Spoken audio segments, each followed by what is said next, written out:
I was trying on my wedding dress when my sister called to tell me she was pregnant. Congratulations, I said, genuinely happy for her. But then she said the words that shattered my world forever. The baby is Marcus's. We've been having an affair for months, and we're in love. I'm so sorry, Sophia, but I can't let you marry him when he loves me. 3 weeks before my wedding to my millionaire fiancé, my own sister destroyed my life. 6 years later, at our mother's funeral, she was about to discover that her betrayal had been the best thing that ever happened to me.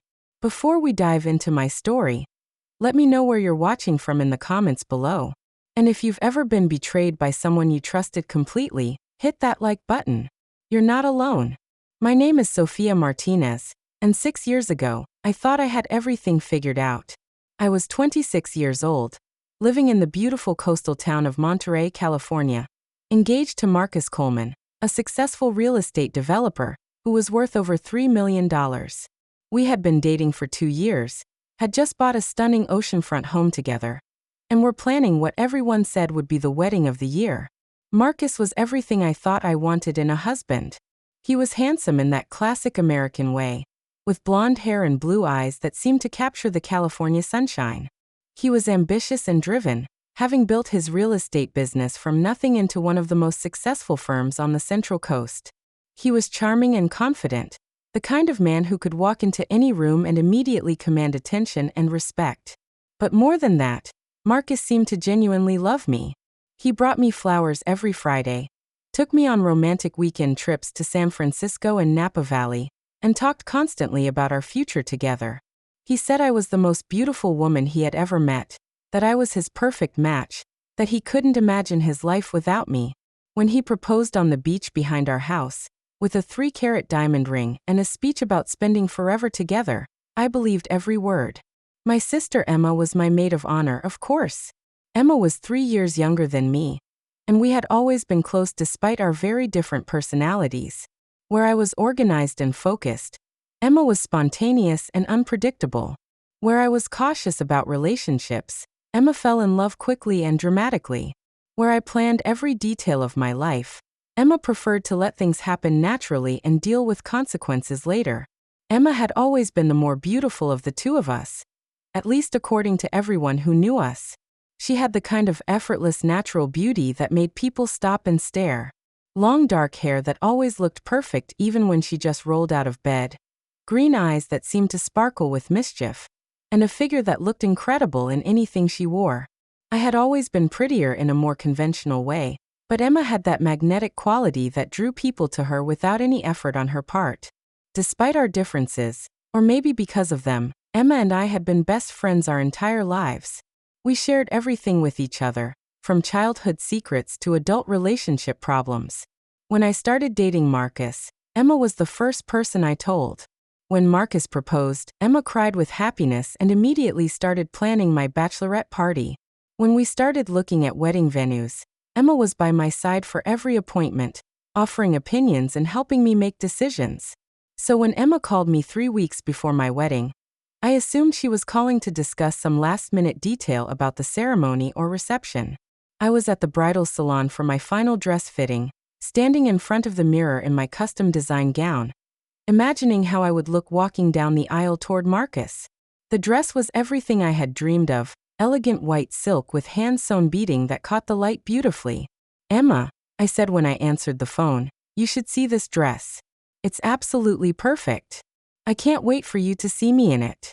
"Sophia," Emma said, and something in her voice made me pause. She sounded nervous and excited and guilty all at the same time, like someone who had been keeping a secret that was too big to contain anymore. "What's wrong?" I asked, stepping down from the fitting platform and walking to a more private corner of the salon. "I need to tell you something," Emma said, and I could hear her taking deep breaths like she was trying to gather courage. "I'm pregnant." My first reaction was genuine excitement for my sister.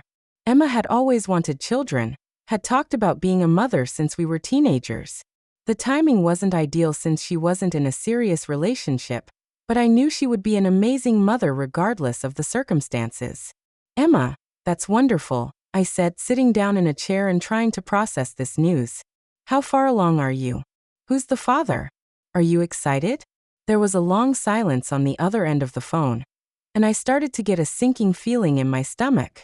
Something about Emma's tone and her hesitation was making me nervous. "Sophia," Emma said finally, her voice becoming stronger and more determined. "The baby is Marcus's." The words hit me like a physical blow, so shocking that for a moment I couldn't process what she had said. I sat in that bridal salon, wearing my wedding dress, trying to understand how my sister could be telling me that my fiancé was the father of her baby. "What did you say?"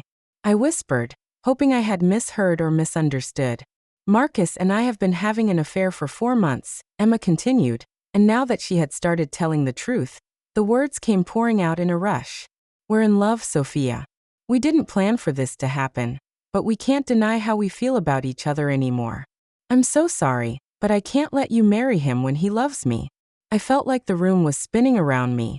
My perfect fiancé, my dream wedding, my carefully planned future, all of it was disintegrating in real time while I sat wearing a dress that now felt like a costume for a play that had been cancelled.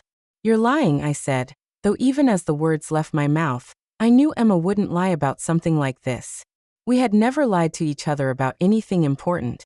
And despite her flaws, Emma was fundamentally honest about her feelings and actions. "I wish I was lying," Emma said, and I could hear tears in her voice. "I never wanted to hurt you, Sophia. But I can't marry someone else's man, and you can't marry someone who's in love with your sister." The conversation continued for another 10 minutes, but I barely remember what else was said. Emma kept apologizing and trying to explain how the affair had started, how they had tried to fight their feelings, how they had never meant to hurt me. But all I could think about was how stupid I had been, how blind I had been to what was happening right in front of me. Looking back, there had been signs that I had ignored or rationalized away.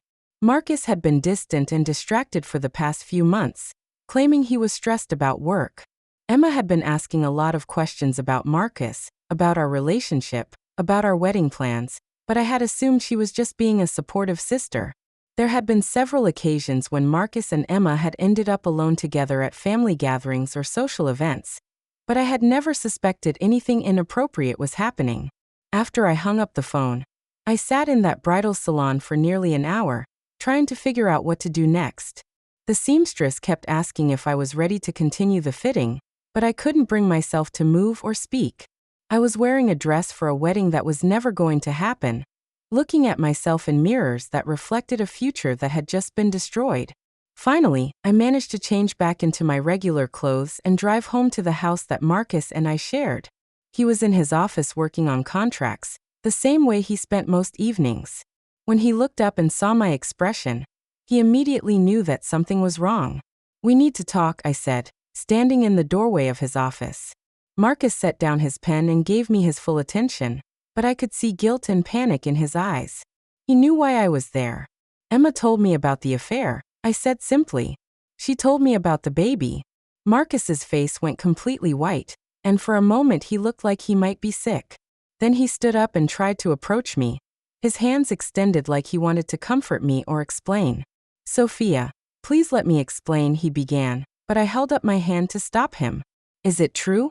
I asked. "Are you having an affair with my sister? Is she pregnant with your baby?" Marcus stared at me for a long moment, and I could see him calculating whether he could still lie his way out of the situation. But something in my expression must have told him that denial was pointless. "Yes," he said quietly. "It's true." "How long?" I asked, though I wasn't sure I really wanted to know the answer. "For months," Marcus admitted. "It started after your birthday party in March." I remembered that party clearly. Emma had helped me organize it, and Marcus had been charming and attentive all evening. Apparently, he had also been making plans to sleep with my sister. "Do you love her?" I asked, though again I wasn't sure I wanted to hear the answer. Marcus was quiet for a long time before responding. "Yes," he said finally. "I love her." Those 3 words finished destroying what was left of my heart. It was one thing to know that Marcus had cheated on me, but it was another thing entirely to know that he loved Emma more than he had ever loved me. "I want you out of this house by tomorrow," I said, surprised by how calm my voice sounded. "I want you to cancel the wedding, return the gifts, and explain to everyone what happened. I don't ever want to see you again."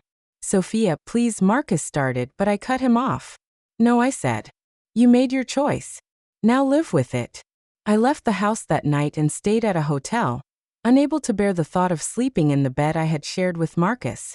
The next morning, I came back to find that he had packed his things and left, along with a letter apologizing for hurting me and promising to take care of all the wedding cancellations. The humiliation was almost worse than the heartbreak.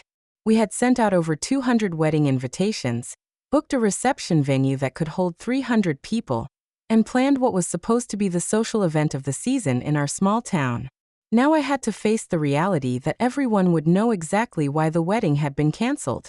Our mother, Patricia Martinez, was devastated by the situation, but tried to be supportive of both her daughters. Mom had always been diplomatic about family conflicts, believing that blood was thicker than water, and that sisters should stick together no matter what. She loved both Emma and me equally, and she was torn between protecting my feelings and supporting Emma's pregnancy. Mom, how could you not take sides on this? I asked during one of our many difficult conversations following the canceled wedding. Emma stole my fiancé 3 weeks before my wedding. How is that not clearly wrong? Sweetheart, Mom said, her voice tired from weeks of family drama. I'm not saying what Emma did was right, but she's pregnant, and she's going to need family support. And Marcus made his own choice. He could have said no. She was right about Marcus bearing responsibility for his choices, but it still hurt that our mother seemed more concerned about Emma's needs than about the betrayal I had experienced. But wait, it gets worse. 2 weeks after my canceled wedding, Emma and Marcus got married in a small ceremony at the courthouse. Emma wore a simple white dress that showed off her still flat stomach, and Marcus looked relieved to have resolved the situation in a way that avoided public scandal. They moved into a house across town and started their new life together, while I was left to deal with the aftermath of their betrayal. The pregnancy, it turned out, had been a lie. Emma wasn't actually pregnant, had never been pregnant, and had used the fake pregnancy as a way to force Marcus to leave me and commit to her. By the time Marcus discovered the deception, they were already married, and Emma convinced him that she had lost the baby due to stress from the family conflict. I learned about the fake pregnancy from our mutual friend Jennifer, who had remained in contact with both Emma and me despite the awkwardness of the situation. Jennifer thought I should know the truth, though she made me promise never to reveal how I had found out. She was never pregnant, Sophia, Jennifer told me over coffee 6 months after the wedding that should have been mine. She admitted it to me when she was drunk at her birthday party. She said she was desperate to get Marcus away from you, and the pregnancy was the only thing she could think of that would force him to make a choice. The knowledge that Emma had lied about being pregnant, had manipulated both Marcus and me with false information, somehow made the betrayal even worse. It meant that the affair hadn't been some passionate love story that had gotten out of control.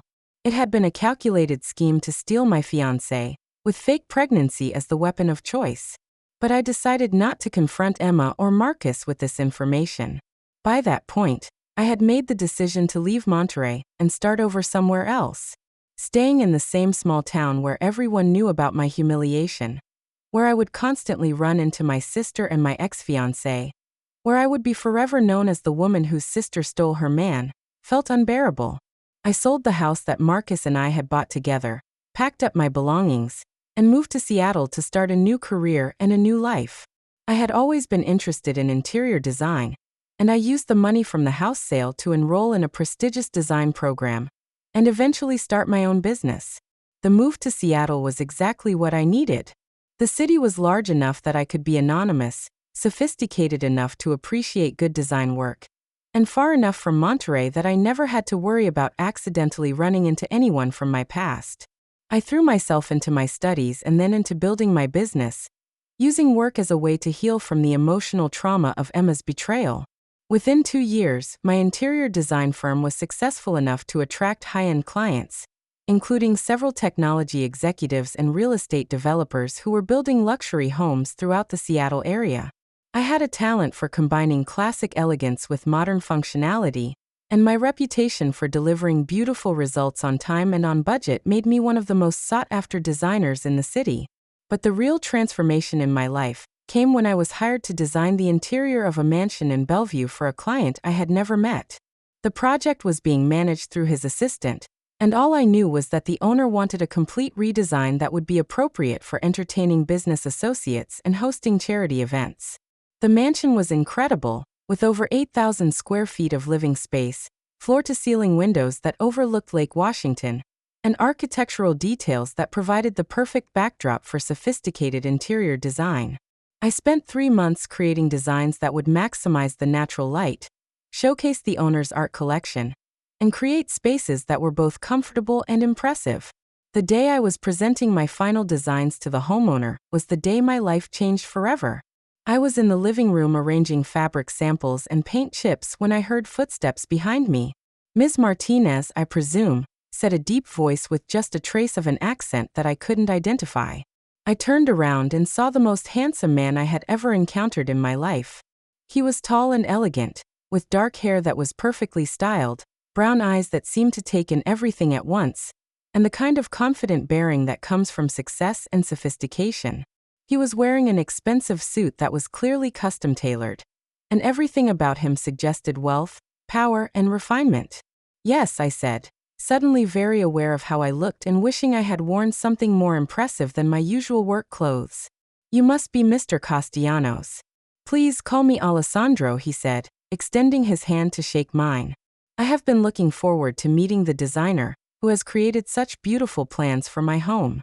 Alessandro Castellanos, as I learned over the course of our conversation, was a venture capitalist who specialized in technology investments.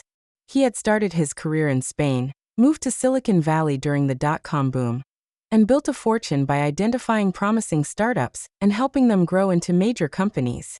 He was worth over $200 million, owned homes in Seattle, San Francisco, and Barcelona, and was considered one of the most successful investors on the West Coast. But more than his wealth or success, I was attracted to Alessandro's intelligence and sophistication. He spoke 4 languages fluently, had traveled extensively throughout Europe and Asia, and could discuss everything from modern art to international politics with equal knowledge and insight. He was charming without being manipulative, confident without being arrogant, and genuinely interested in my opinions and ideas. Over the 3 months it took to complete his home's interior design, Alessandro and I developed a friendship that gradually became something deeper. He would often be present when I was working at the house, ostensibly to check on the progress, but really, I suspected, to spend time talking with me. Our conversations ranged from professional topics like design and business to personal subjects like travel, family, and our hopes for the future. When the project was finally completed, Alessandro invited me to dinner at his newly redesigned home to celebrate. The evening was perfect, with incredible food prepared by a private chef, wine from his personal collection, and conversation that lasted until nearly midnight. At the end of the evening, as I was preparing to leave, Alessandro kissed me for the first time. That kiss marked the beginning of the most wonderful relationship of my life. Alessandro was everything that Marcus had never been: thoughtful, generous, emotionally mature, and completely devoted to making me happy. He supported my career ambitions, introduced me to his network of wealthy clients, and treated me like a partner rather than an accessory. Within 6 months, we were essentially living together, splitting time between his mansion and my downtown condo. Within a year, he had proposed with a ring that made my previous engagement ring look like costume jewelry. We were married in a small ceremony in Barcelona, surrounded by his family and a few close friends, including several clients who had become personal friends through our business relationship. Marriage to Alessandro opened up a world I had never imagined. We traveled to Europe several times a year, stayed at the finest hotels, ate at restaurants with Michelin stars, and socialized with some of the most interesting and accomplished people I had ever met. My design business flourished as Alessandro's connections provided access to clients who were building homes worth tens of millions of dollars. But more than the luxury and excitement, I appreciated Alessandro's character and the way he treated me. He was genuinely interested in my thoughts and opinions, supported my professional goals, and never made me feel like I was competing with his work for his attention. He was affectionate without being possessive, generous without being condescending, and committed to building a life together that would make both of us happy. For 5 years, I lived this charmed life in Seattle, rarely thinking about Monterey or the sister who had betrayed me. I sent our mother updates about my life and career, but I never asked about Emma or Marcus. And Mom had learned not to volunteer information about them unless I specifically requested it. Then 6 weeks ago, Mom called with news that changed everything. She had been diagnosed with pancreatic cancer, and the doctors estimated that she had perhaps 2 months to live. She wanted both her daughters to come home to Monterey, so that we could spend her final weeks together as a family. "I'm not asking you to forgive Emma," Mom said during that difficult phone call. "I'm asking you to put aside your anger long enough to say goodbye to your mother." Little did I know that returning to Monterey would give me the perfect opportunity to show Emma exactly how much her betrayal had cost her, and how much it had benefited me. The flight from Seattle to Monterey felt like traveling back in time to a version of myself that I had worked hard to leave behind. Alessandro had insisted on flying with me, both for emotional support, and because he understood that facing Emma and Marcus after 6 years would be one of the most difficult experiences of my life. He had arranged for us to stay at the most expensive resort in the area rather than with family, giving us privacy and space to process whatever emotions the reunion might trigger. As our private jet descended toward the Monterey Peninsula, I could see the familiar coastline that had once felt like home but now seemed like a stage set for someone else's life. The town looked smaller than I remembered, more contained and provincial after years of living in a major international city. Everything about the landscape reminded me of the woman I had been 6 years ago, naive and trusting and completely unprepared for the betrayal that would reshape my entire future.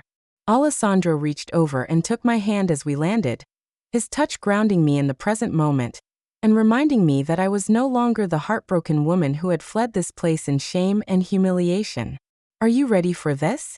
he asked, his voice carrying the slight accent that still made my heart skip after 5 years of marriage. "I'm ready," I replied, and I meant it.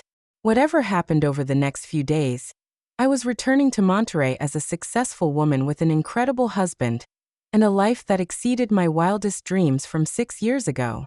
Our rental car was a discreet black Mercedes that Alessandro had requested specifically because it was elegant without being flashy. He understood that our arrival would generate enough attention without adding unnecessary drama through ostentatious displays of wealth.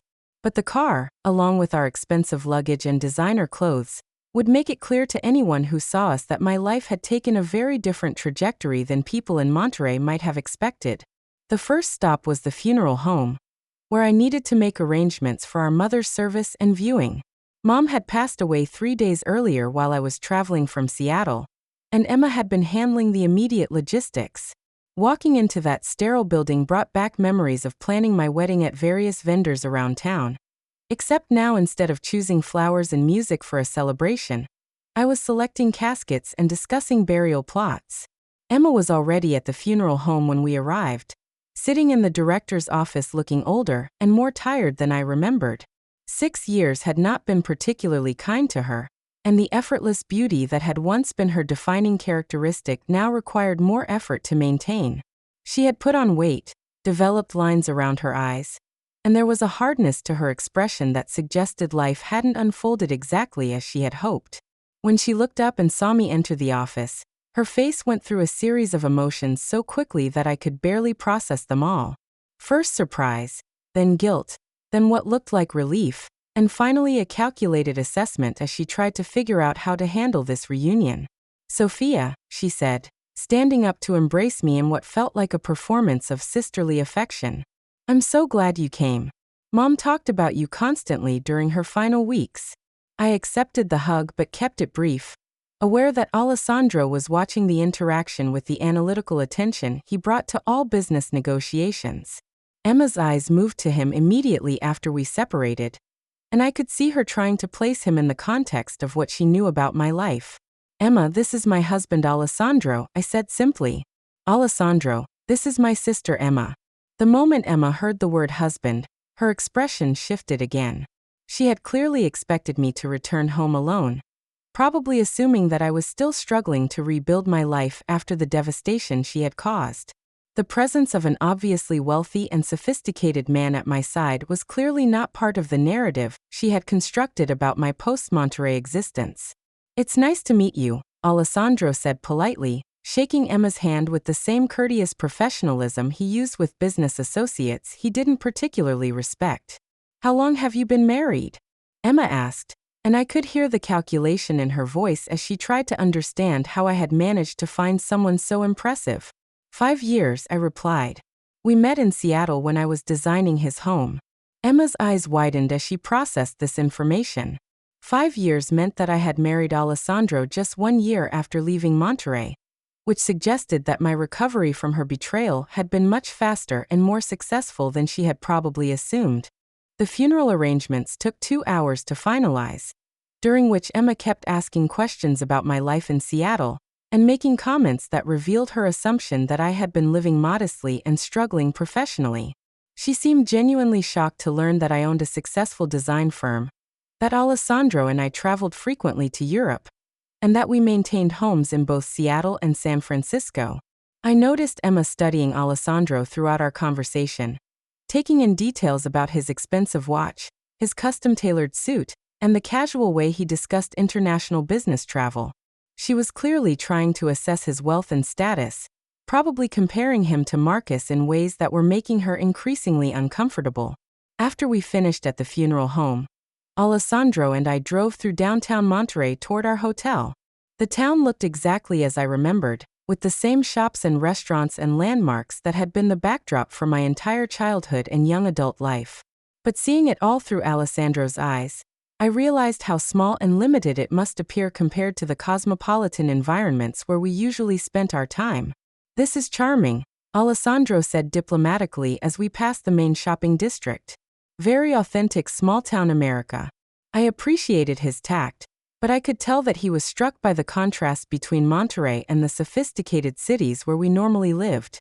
The biggest restaurant in town would have been considered casual dining in Seattle or San Francisco. The most expensive houses would have been middle-class neighborhoods in Bellevue. Everything about the place emphasized how much my world had expanded since leaving. Our hotel suite overlooked the ocean and provided the privacy we would need to process the emotional complexity of the next few days. Alessandro had packed a bottle of wine from our personal collection, and we spent the evening on the balcony talking about strategy for handling the inevitable encounters with Emma, Marcus, and the various townspeople who would remember the scandal of my canceled wedding. The viewing was scheduled for the following evening, and the funeral would take place 2 days later. Alessandro had planned to fly back to Seattle after the funeral, but he offered to extend his stay if I needed additional support dealing with family drama. "I think I can handle whatever happens," I told him as we watched the sunset over Monterey Bay. "But having you here makes me feel stronger and more confident about facing people who remember me as a victim." "You were never a victim," Alessandro replied firmly. "You were someone who experienced a betrayal and chose to build a better life. There's a significant difference." The next morning brought phone calls from several old friends who had heard about Mom's death and wanted to express their condolences. Most of these conversations followed the same pattern. Initial sympathy about my loss, followed by curiosity about my current life, followed by surprise when they learned about my marriage and career success. Word was clearly spreading through the community that Sophia Martinez had returned home under very different circumstances than people had expected. Jennifer, my friend who had told me about Emma's fake pregnancy, called to ask if we could meet for coffee before the viewing. She had remained in Monterey, working as a teacher and raising 2 children with her husband David. Her life represented the path that I might have taken if I had stayed in town and tried to rebuild after Emma's betrayal. "Oh my God, Sophia," Jennifer said when she saw Alessandro and me enter the coffee shop. "You look incredible. Marriage obviously agrees with you." "Thank you," I replied, genuinely happy to see her. "Jennifer, this is my husband Alessandro." Alessandro charmed Jennifer immediately, asking thoughtful questions about her work and her children, demonstrating the social skills that made him successful in business and popular at the charity events we attended in Seattle. Within minutes, Jennifer was completely comfortable with him and eager to share local gossip. "You should know that people are already talking about you being back," Jennifer said quietly after Alessandro excused himself to take a business call. "Emma has been telling everyone that you've been struggling since you left town, that you've had trouble finding work and maintaining relationships." She's been portraying herself as the victim of family drama rather than the cause of it. This information didn't surprise me, but it confirmed that Emma had been managing the narrative about our conflict in ways that protected her reputation while diminishing mine. The fact that I was returning home as a successful businesswoman married to a wealthy man would completely undermine the story she had been telling. What about Marcus? I asked, curious about how my former fiancé's life had developed after stealing my sister. Jennifer's expression became uncomfortable, and she glanced around the coffee shop to make sure no one could overhear our conversation. Marcus has had some financial problems, she said quietly. His real estate business suffered during the recession, and he made some poor investment decisions trying to recover. They've had to sell their house and move into a smaller place. Emma has been working as a waitress to help pay the bills. The irony was almost overwhelming. Emma had destroyed my relationship with a millionaire, only to discover that her millionaire husband was much less financially stable than she had assumed. Meanwhile, I had married someone whose wealth made Marcus's former net worth seem insignificant. Are they happy? I asked, though I wasn't sure I really wanted to know the answer.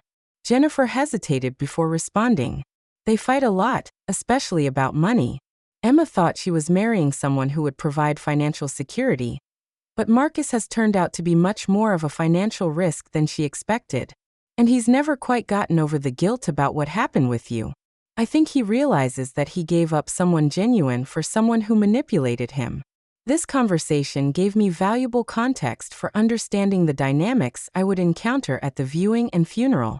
Emma and Marcus were struggling financially and probably emotionally, while I was returning as part of a power couple whose success and happiness would be obvious to everyone in attendance.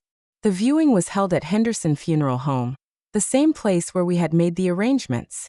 I had chosen to wear a simple black dress that was elegant and appropriate, while Alessandro wore a dark suit that was clearly expensive, but not ostentatiously so. We arrived 30 minutes after the scheduled start time, allowing other people to gather before we made our entrance. The moment we walked through the door, conversations stopped and heads turned. I could feel people assessing us, taking in details about our appearance, and trying to reconcile the successful-looking woman they saw with their memories of the humiliated bride who had left town 6 years earlier. Emma was standing near the casket receiving condolences, and I watched her face when she saw us enter. Even though she had met Alessandro the day before, seeing us together in a social setting seemed to drive home the reality of how much my life had changed. She whispered something to the person she was talking with, and then approached us. "Thank you for coming," Emma said, embracing me in another performance of sisterly affection. "Mom would be so happy to know that both her daughters are here to say goodbye." "She's beautiful," I replied, looking toward the casket where our mother lay surrounded by flowers. "She looks peaceful." Emma nodded and then turned her attention to Alessandro, clearly wanting to engage him in conversation that might reveal more about our life together. "Alessandro, thank you for being here to support Sophia," Emma said. "This must be difficult for you, being in a place where you don't know anyone." "Actually," Alessandro replied smoothly, "I find small communities like this fascinating.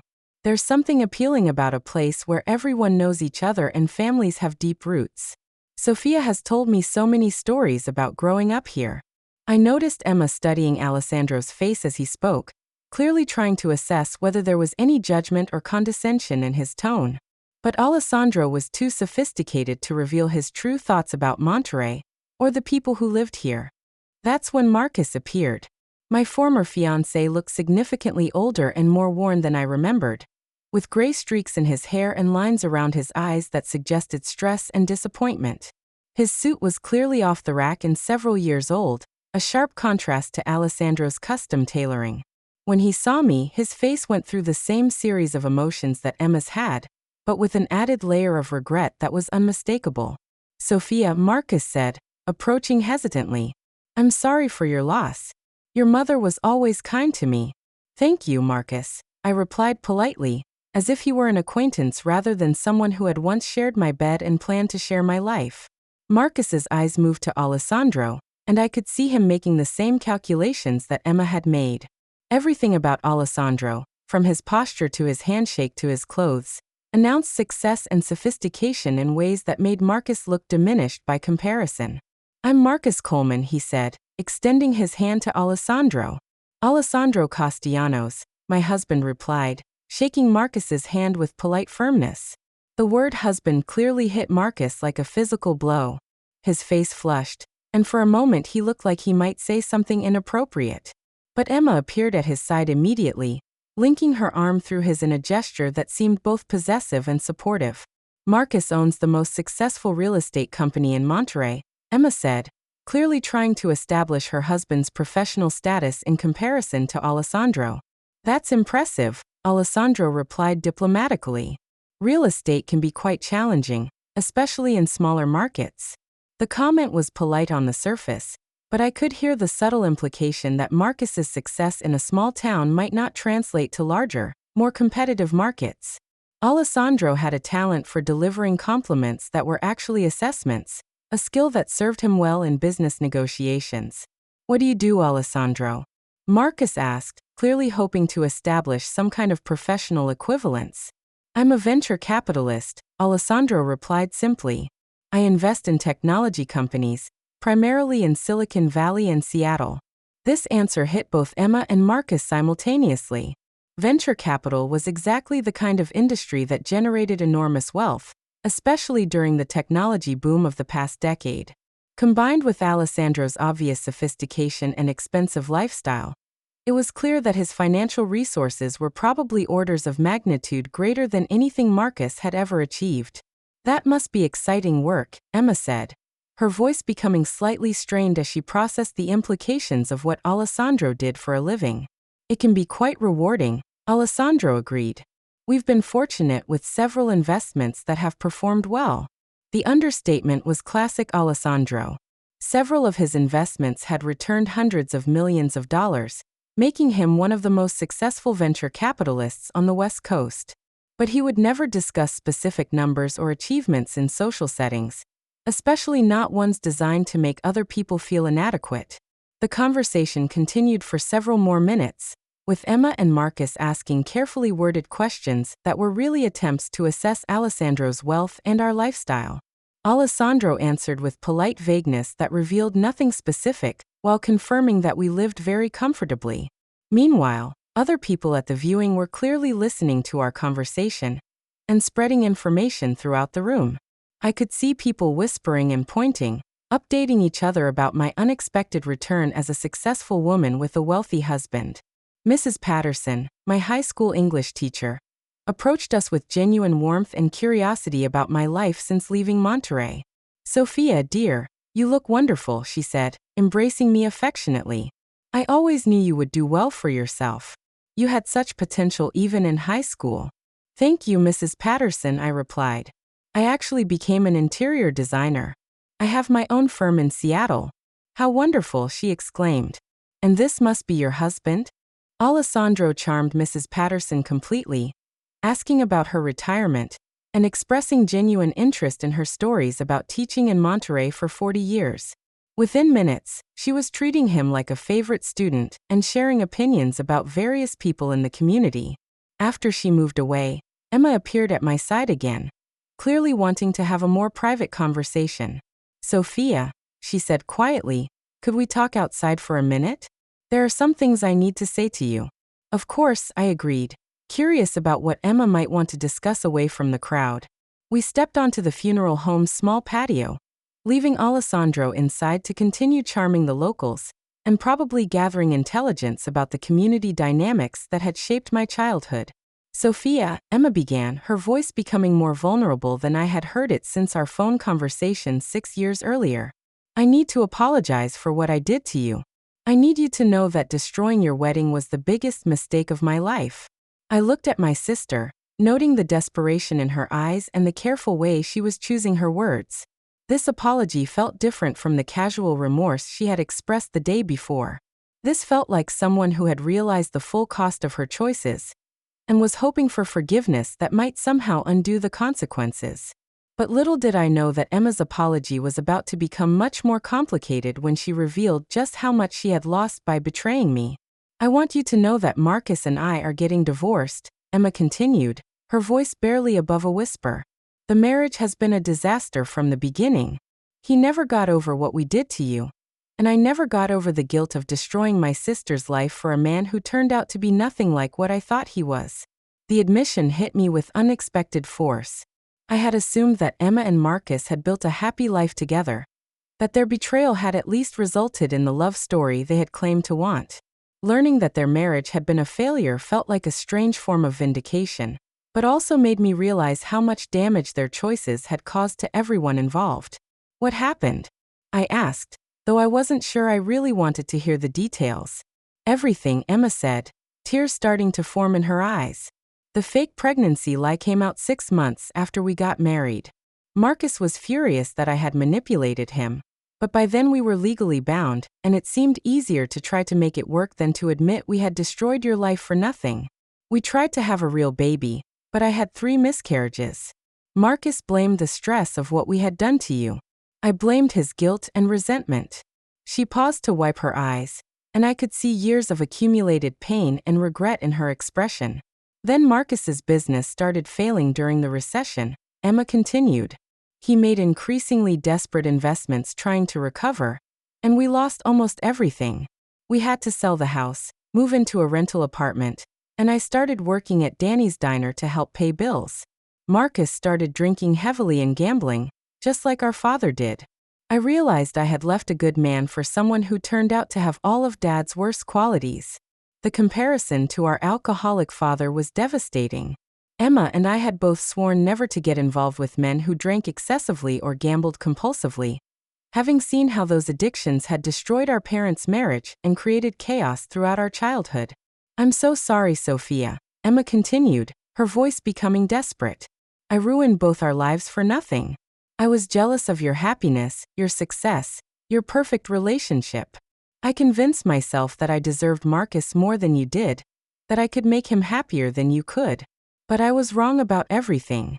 I looked at my sister, seeing vulnerability and genuine remorse that I had never witnessed before. For 6 years, I had imagined Emma living happily with the man she had stolen from me, enjoying the life that should have been mine. Learning that she had been miserable, that her betrayal had brought her nothing but pain and regret, created a complex mix of emotions that I struggled to process. Emma, I said finally, I appreciate your apology, but I need you to understand something. What you did to me was the best thing that ever happened to me. Emma looked confused by my response, clearly having expected either forgiveness or continued anger, not gratitude. If you hadn't stolen Marcus, I continued, I would have married him and probably spent the rest of my life in Monterey, never knowing what I was capable of achieving. I would never have moved to Seattle, never have built my design business, and never have met Alessandro. You didn't ruin my life, Emma. You freed me from a life that would have been too small for who I was meant to become. The conversation was interrupted by Alessandro appearing on the patio, his timing perfect as always. Forgive the interruption, he said politely, but several people inside are asking to meet you both.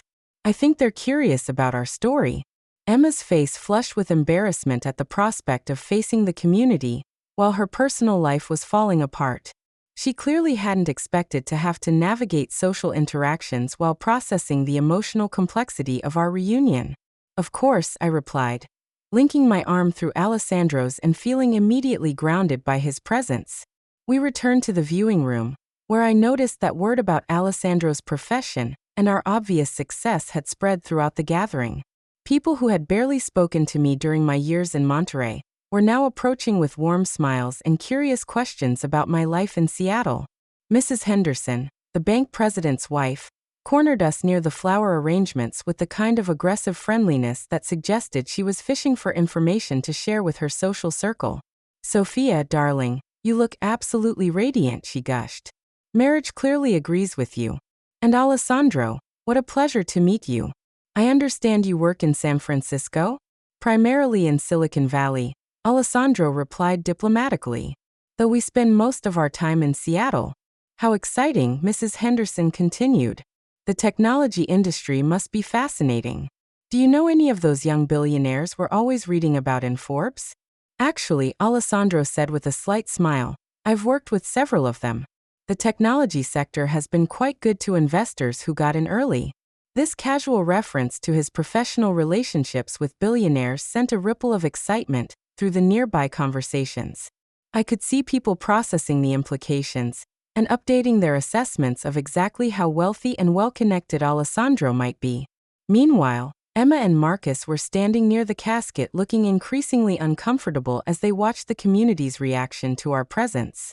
It was becoming obvious that my return as part of a power couple was overshadowing the mourning process and turning the viewing into a social event focused on my transformation rather than my mother's life. Dr. Williams, our family physician who had delivered both Emma and me, approached with genuine affection and medical professional curiosity about our lives. "Sophia, I'm so proud of what you've accomplished," he said warmly. "Your mother talked about your success constantly. She was thrilled about your marriage and your business achievements." This comment surprised me, since I had assumed that Mom's conversations with people in Monterey had focused primarily on Emma's life rather than mine. "She showed everyone the photographs you sent from your European trips," Dr. Williams continued. "And she bragged about your interior design work to anyone who would listen. She was especially excited about that article in Architectural Digest featuring your Seattle projects." I glanced at Emma, who looked shocked to learn that our mother had been actively promoting my accomplishments to the community. Emma had clearly assumed that Mom's loyalty remained primarily with her, the daughter who had stayed in Monterey and maintained regular contact. "Mom never told me she was sharing my professional news," I said, feeling an unexpected surge of gratitude toward our deceased mother. "She was incredibly proud but didn't want you to feel pressured to visit more often," Dr. Williams explained. "She said you were building an important career and didn't need family obligations holding you back." The conversation continued for several more minutes, with Dr. Williams sharing details about Mom's final weeks and her expressions of pride in both her daughter's accomplishments. But it was clear that Mom had viewed my departure from Monterey as evidence of ambition rather than defeat, and had celebrated my success even when I wasn't present to witness it. As the viewing continued, I noticed Marcus attempting to approach Alessandro several times, clearly wanting to have some kind of conversation that might establish common ground or professional connection. Alessandro was politely evasive, not rudely dismissive but clearly uninterested in developing any kind of relationship with the man who had betrayed his wife.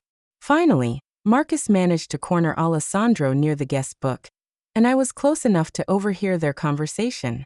"Alessandro, I hope you understand that what happened between Sophia and me was a long time ago," Marcus said, his voice carrying the desperation of someone trying to manage damage that had already been done. "We were all younger then, and people make mistakes when they're not thinking clearly."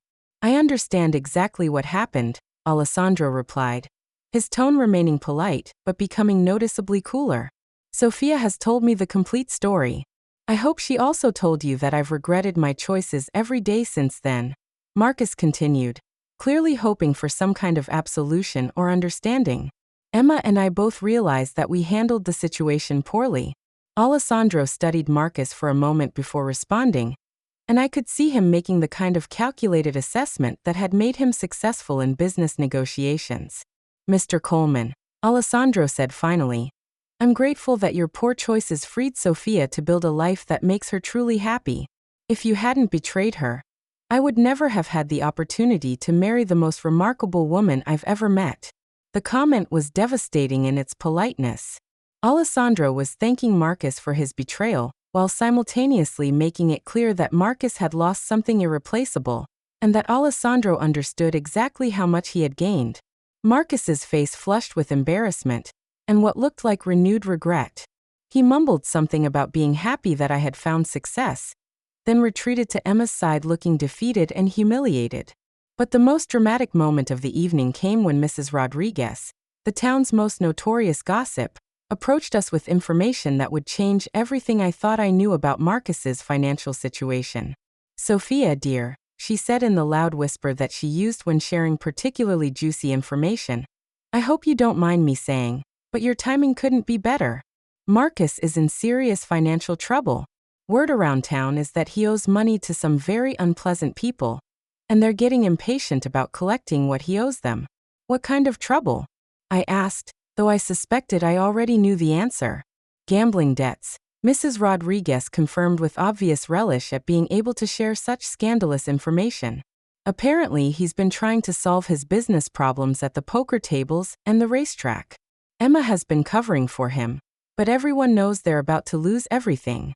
This information cast Emma's earlier apology in a completely different light. She hadn't approached me out of pure remorse for past mistakes. She had apologized because she was desperate, probably hoping that reconnecting with her successful sister might provide some kind of financial assistance or opportunity. The realization that Emma might be attempting to manipulate me again, 6 years after her original betrayal, triggered a response that surprised me with its intensity. I had thought I was beyond feeling angry about Emma's choices, but discovering that she might still be trying to use our relationship for her own benefit brought back all the hurt and fury that I thought I had resolved. Alessandro must have seen something in my expression, because he appeared at my side immediately and suggested that we step outside for some fresh air. We excused ourselves from Mrs. Rodriguez and walked out to the parking lot, where I could process this new information away from the curious eyes of the community. "Sophia, what's wrong?" Alessandro asked, his voice carrying the concern that appeared whenever he sensed that I was upset. "I think Emma's apology tonight wasn't just about guilt," I explained. "I think she's hoping that reconnecting with me might lead to financial help for her and Marcus." Alessandro considered this possibility for a moment, then asked the question that went to the heart of my dilemma. Does it matter what her motivations are if her remorse is genuine? It was a sophisticated question that forced me to think about the difference between Emma's reasons for apologizing and the sincerity of her regret. Even if she was hoping for financial assistance, that didn't necessarily mean her guilt and sorrow about betraying me were fake. "I don't know," I admitted. "Part of me wants to help her because she's my sister, and she's in trouble. But part of me thinks that helping her would just enable more poor choices and manipulation." Alessandro nodded thoughtfully, then made a suggestion that would lead to the most dramatic confrontation of the entire weekend. "What if we gave her an opportunity to prove whether her apology is genuine?" Alessandro asked. "What if we offered to help, but only under conditions that would require her to take full responsibility for her past choices?" "What kind of conditions?" I asked, intrigued by his strategic thinking. "Public acknowledgement of what she did to you," Alessandro replied. "Complete honesty about her financial situation, and a commitment to making different choices going forward. If she's truly remorseful, she'll accept accountability. If she's just looking for money, she'll reject the conditions." The proposal was brilliant in its simplicity. It would allow me to test Emma's sincerity, while also giving her a genuine opportunity for redemption if she was willing to earn it through honesty and personal responsibility. We returned to the viewing room, where the gathering was beginning to wind down as people prepared to leave. Emma and Marcus were standing together near the exit, clearly discussing something intense in whispered conversation. When they saw us approaching, they separated and tried to look casual, but their body language suggested they had been arguing about something important. "Emma," I said, approaching my sister directly, "I've been thinking about our conversation earlier. If you're serious about wanting to repair our relationship, I have a proposal for you." Emma's face lit up with hope and relief, probably assuming that I was about to offer the financial assistance that she and Marcus desperately needed. "Alessandro and I would like to help you and Marcus get back on your feet financially," I continued, watching Emma's expression carefully. "But our help would come with specific conditions that you'd need to accept before we could move forward." "What kind of conditions?" Emma asked, her voice becoming cautious as she realized that my offer might be more complicated than she had hoped. "First, you would need to publicly acknowledge to everyone in this room exactly what you did to me 6 years ago," I said. "No euphemisms, no excuses, no blaming circumstances or other people. Complete honesty about your choices and their consequences." Emma's face went pale as she processed what I was asking. Public admission of her betrayal would destroy the narrative she had been carefully managing for years and expose her to judgment and criticism from the entire community. "Second," I continued, "you would need to provide complete financial disclosure to Alessandro, including all debts, assets, and income sources. No hidden gambling losses, no secret credit card debts, no lies about your financial situation." Marcus looked panicked at this requirement, probably because there were aspects of their financial crisis that Emma didn't know about, or that they had been hiding from each other.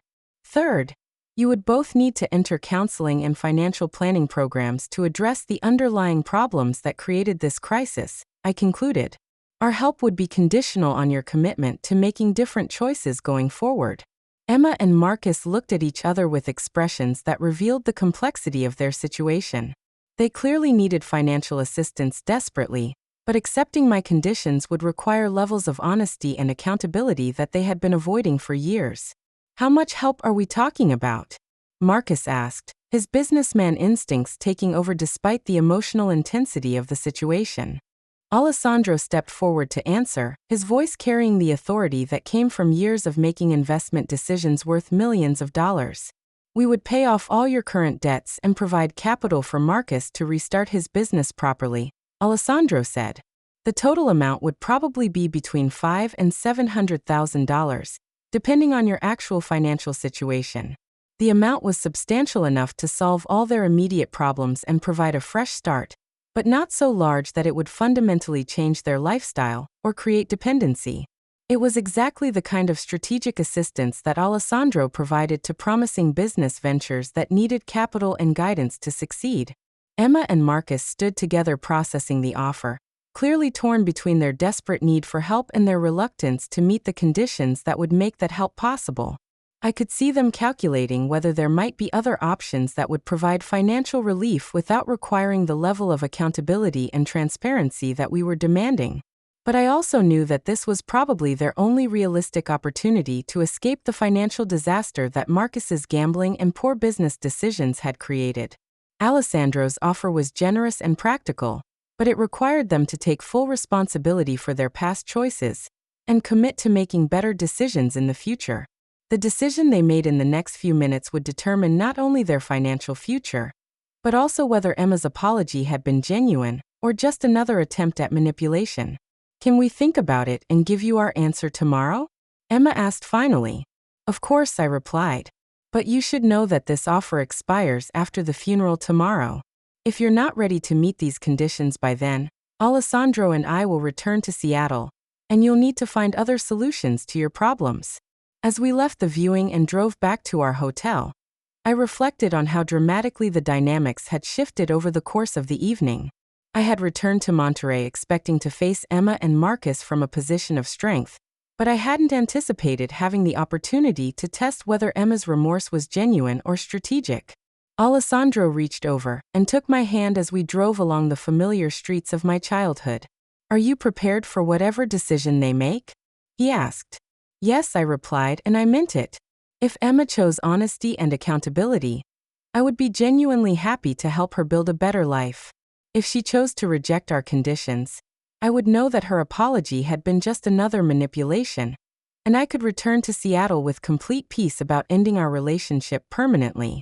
But little did I know that Emma's decision the next day would reveal not only the truth about her current situation, but also secrets about her past betrayal that would change everything I thought I understood about what had happened 6 years earlier. Have you ever had to choose between helping family members who hurt you and protecting yourself from further manipulation? How do you balance forgiveness with accountability when someone has betrayed your trust? I'd love to hear your experiences in the comments below. If this story resonated with you, please like and subscribe for more stories about family betrayal, personal growth, and the power of setting boundaries with people who have hurt you. Remember that forgiveness doesn't require you to accept continued bad behavior. And sometimes the most loving thing you can do is refuse to enable someone's destructive choices. Thank you for listening to my story, and I hope it helps you navigate your own complicated family relationships with wisdom and strength.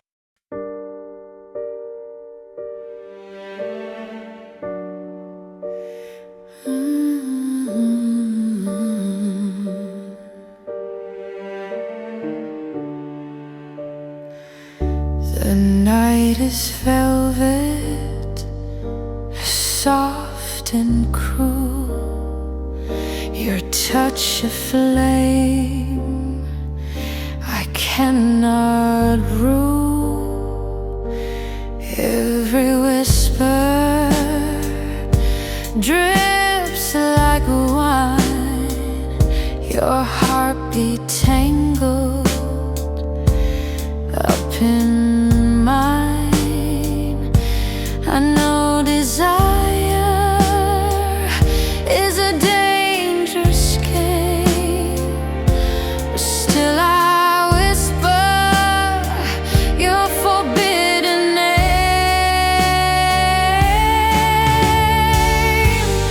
Burning in silk, I surrender to fire. Your kiss, the sin, your eyes, the choir. Every note the piano bleeds tonight.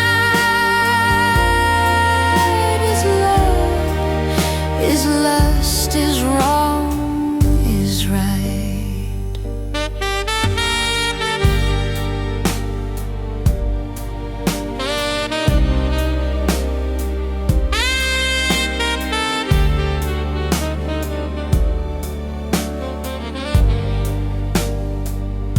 Your hands draw maps across my skin, a silent war.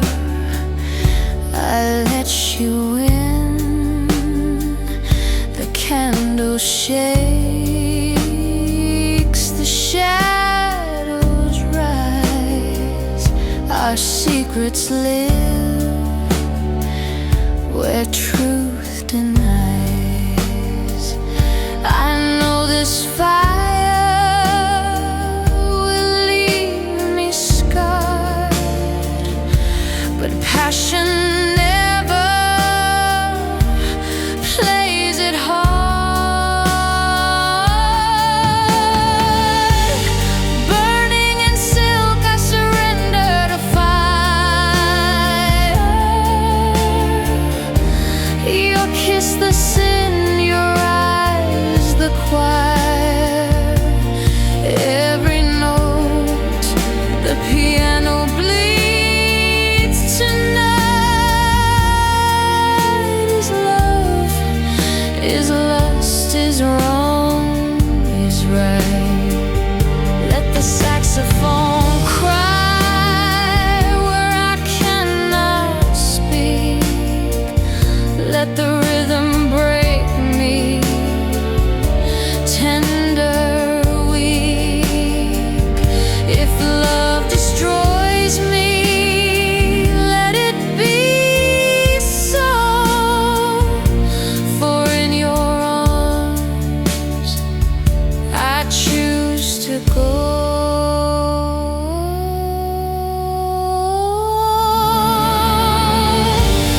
Burning in silk, I surrender to fire. Your kiss, the sin, your eyes, the choir. Every tear the piano sheds tonight. Is love, is lost, is endless night.